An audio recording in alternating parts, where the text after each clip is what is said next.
Hi there, David Swaim here with Service Star Realty, and I'm here today with another Property Management Minute. Today I want to talk a little bit about pets and whether or not you should allow pets in your rental property or not. It's a concern just about every homeowner that I talk to. I usually chuckle because they usually have 2 or 3 pets and they tell me that they don't want pets in their rental.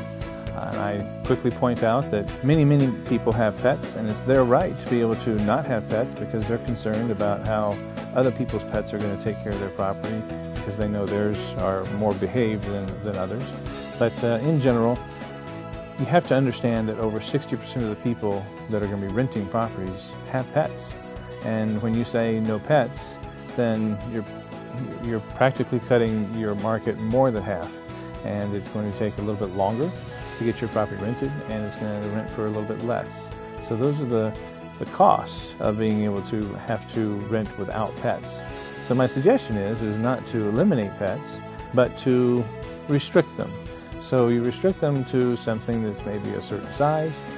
We already, as our company, we restrict certain breeds, and it's usually the breeds that are on insurance companies. And so I would suggest that you check with your insurance company and see what breeds are on your dangerous breeds list from them of what they will not cover. And then you can easily defer to that, saying, I can't allow this pet. So other pets you can, but you can have common sense in regards to those. Maybe you allow pets that are under 20 pounds or under 30 pounds or 40 pounds. Maybe you'll allow dogs but not cats. Maybe you also consider, a goldfish. Is that a pet? Well, it is, especially if it is going to be in a 500-gallon aquarium. So anything goes wrong with that aquarium, and it could cause a lot of damage to the house. So all those things kept in mind, that you have to treat all pets fairly.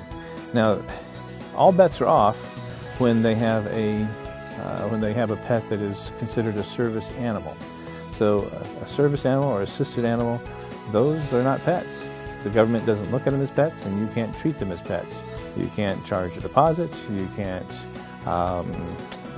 charge pet rent. You can't treat it anything like a pet.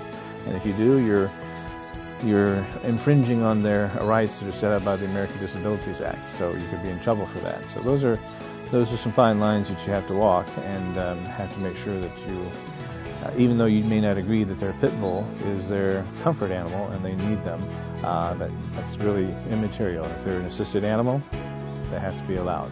It's best to make sure that your documentation on your lease is very detailed. You want to know the name, the weight, the breed of the pet.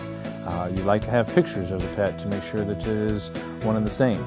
You don't want to be there for 2 years and find out that the dog that they allowed, which was Betsy, which you were told it was a Chihuahua, turns into be a Rottweiler 2 years later. So it's having pictures and documentation will make a big difference out of saying one dog on the lease as compared to one Chihuahua named Betsy that's 5 pounds versus something that's completely different. So documenting in your lease makes a huge difference in how you can enforce your pet policy that you have.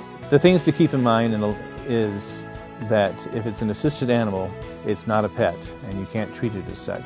And the best way to do this is to document it in your lease, and to make sure that you offer pets and have some restriction or control over what you're going to approve. That way you're not eliminating the market, you're just controlling it. If you already have a property that you're renting out that has pets and you have questions, please give us a telephone call. We'll be more than happy to talk to you about it. Thanks for watching.